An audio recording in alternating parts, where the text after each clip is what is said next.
Hello students, welcome to English tutorials. This is Anuradha and in this video I will explain a poem for the students of class 10 and the name of the poem is A Tiger in the Zoo, which has been written by Leslie Norris. Student, Leslie Norris was born on 21st May 1921 and died on 6 April 2006. He was a famous poet and a short story writer. His literary works have won many prizes. His famous works are Finding Gold, The Loud Winder, etc. So students, this is a few information about a poet. Now comes to the poem A Tiger in the Zoo. This poem contrasts a tiger in the zoo with a tiger in its natural habitat. The poem moves from the zoo to the jungle and back again to the zoo. Student, ये जो poem है इसमें tiger जो जू में रहता है और टाइगर जो अपने नेचुरल हैबिटेट इट मीन्स जंगल में रहता है उनके बीच कंपेयर किया गया है, उनके जो सिचुएशन है उसके बीच कंपेयर किया गया है. एंड जो पोयम जू से स्टार्ट होता है, फिर जंगल में जाता है, फिर अगेन जू में आ जाता है. So read the poem silently once and see which stanzas speak about the tiger in the zoo and which one speak about the tiger in the jungle. So let's start.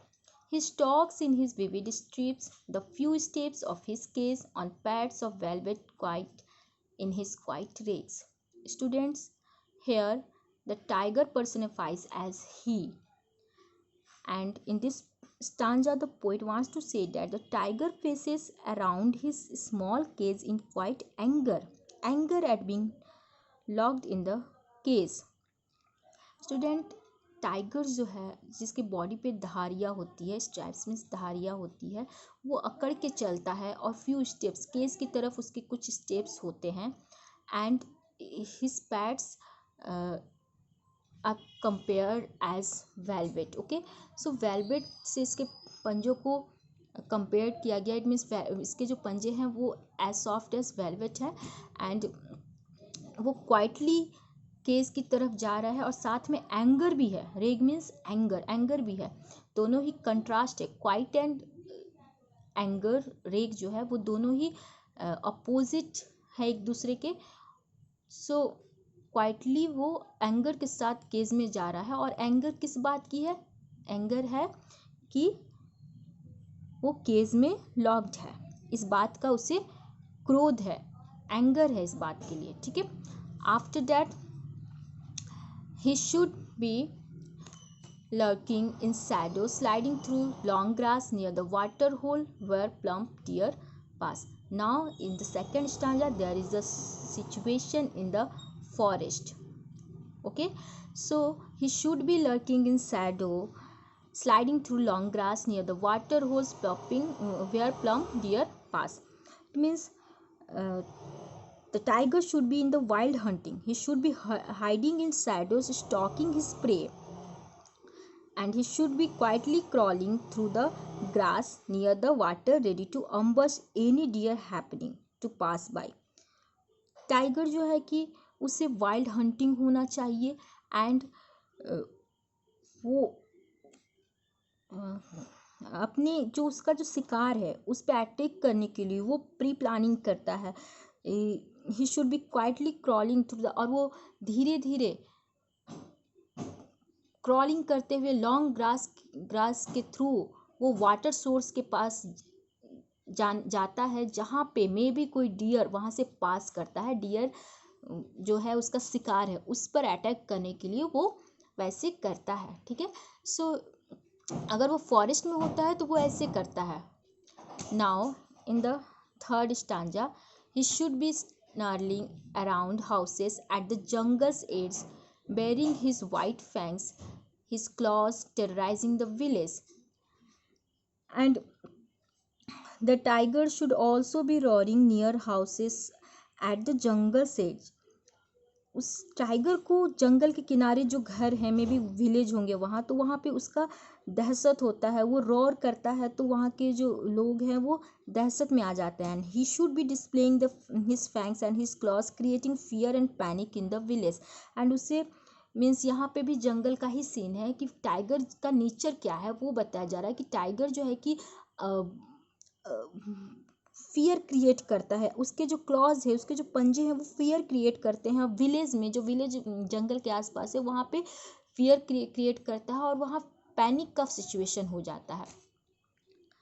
Okay, after that but he is locked in the concrete cell. Now in this stanza there is a situation in the case. So but he is locked in a concrete cell, his strength behind bars, stalking the length of his cage, ignoring visitors. Okay, but he is locked in a cage, his ferocious strength is also locked inside. उसकी जो ferocious strength है वो भी उसके साथ cage में ही locked है.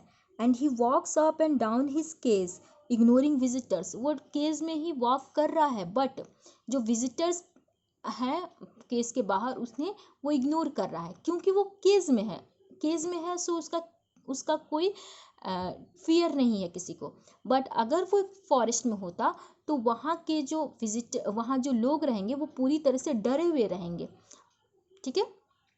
After that in the last stanza he hears the last voice at night, the patrolling car, and stares with his brilliant eyes at the brilliant stars.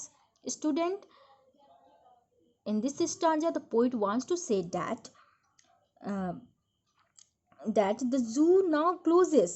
The tiger hears the last sound of the day, the sound of cars patrolling the zoo. Okay, जू जो है कि वो अब शाम होने पे जू क्लोज हो जाते हैं और जो वहाँ का क्लोज होते हैं, क्लोज होने से पहले लोग आते हैं. सो कार से या किसी और व्हीकल से जो से भी आते हैं तो उनके जो साउंड होते हैं तो वॉइस जो है वो टाइगर्स के आवाज कानों तक जाता है. सो जब क्योंकि जू अब क्लोज होने वाला है तो वो उसका जो लास्ट वो क्या किसका वॉइस सुना था, पेट्रोलिंग कार, जो ऐसे कार जो चक्कर लगाते हैं उनका वॉइस लास्ट था उनके लिए उसके लिए. And stairs with his brilliant eyes at the brilliant stars. और उसके बाद लास्ट में वो रात में अपने ब्रिलियंट आइज से, इट मीन्स उसकी जो आंखें होती है वो बहुत ही ज़्यादा ब्राइट आइज होती है, बहुत खूबसूरत आंखें होती है. Now he looks up with his bright eyes to the sky filled with bright stars. अपने वो ब्राइट आइज से उस स्काई की तरफ देखता है जो ब्राइट स्टार्स से भरा हुआ है. And perhaps he is thinking of life in the जंगल. ऐसा लगता है जैसे वो यह सोच रहा है कि उसका जो लाइफ जंगल में था वो कितना अच्छा था. And perhaps he is thinking of his freedom, और अपने फ्रीडम के बारे में सोच रहा है.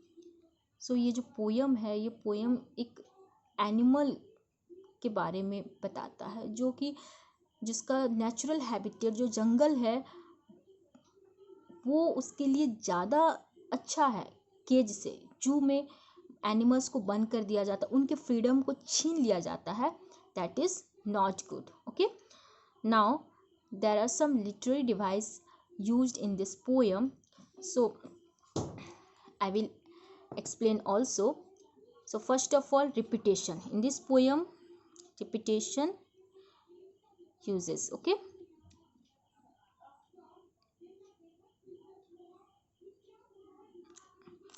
so repetition means repeated use of a word. So see the very first stanza, on pads of velvet quiet in his quiet rag. In this there is a repetition of the word quiet. Okay, after that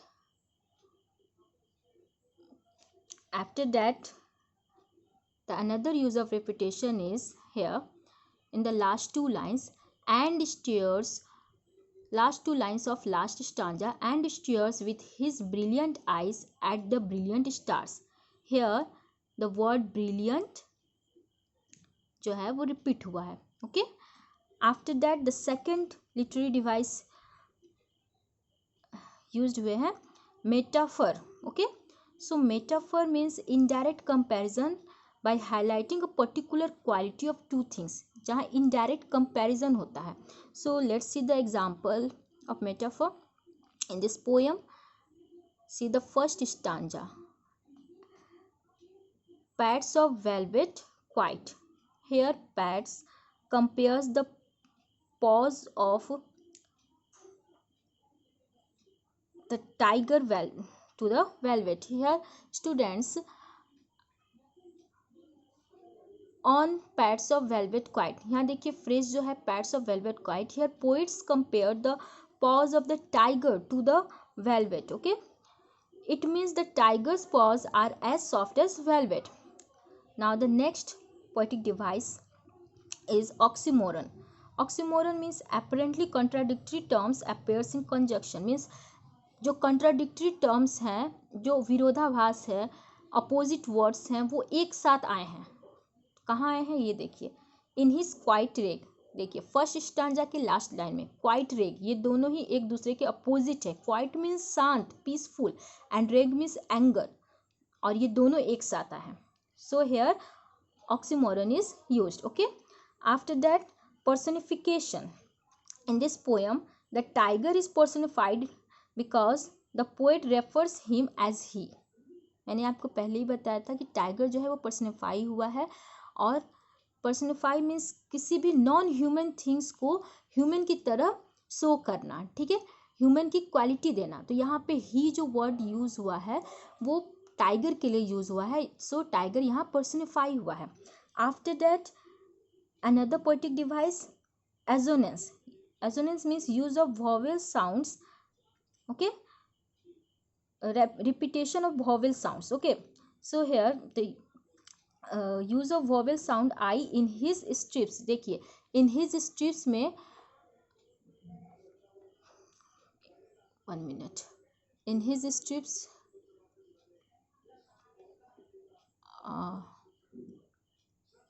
in his vivid strips, in his vivid strips जो first line है वहाँ पे देखिए आई का जो vowel sound है वो repeat हुआ है. So here assonance is used.